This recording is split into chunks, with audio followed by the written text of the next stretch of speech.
bəzən vəhdəti vücud ilə panteizm anlayışı bir-biri ilə ya eyni götürülür, ya qarışdırılır, biri-birinin yerinə istifadə oluna bilir.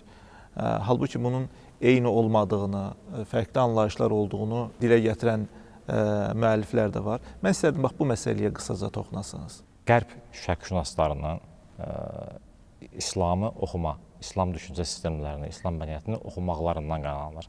Panteizm qərbə aid olan bir məfhum olduğuna görə onlar öz kültürlərində təbii olaraq, bunun bəlkə subyektiv səbəblər də var, öz kültüründə aid olan məfhumlarla İslam kültürünü oxuyurlar.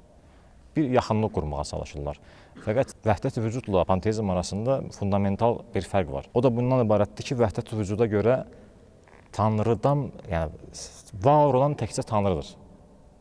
Tanrıdan başqa varlığı yoxdur. Panteizmə görə isə hər şey Tanrıdır. Aləm özü Tanrıdır. Vəhdət-i vücudda Tanrı mütəaldır. Mütəal yəni ali deyək.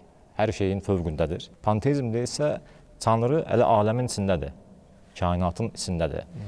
Biz bunu qeyd edirik ki, yəni bu fikri, vəhdət-i vücud fikrini müdafiə edən sufilər əslində İslamın tövhid inancının bunu gərəkdirdiyini iddia edirlər. Bu isə İslamın bildiyimiz kimi, yəni tövhid inancına tamamilə zidd olan bir şeydir. Yəni hər şey Tanrı ola bilməz.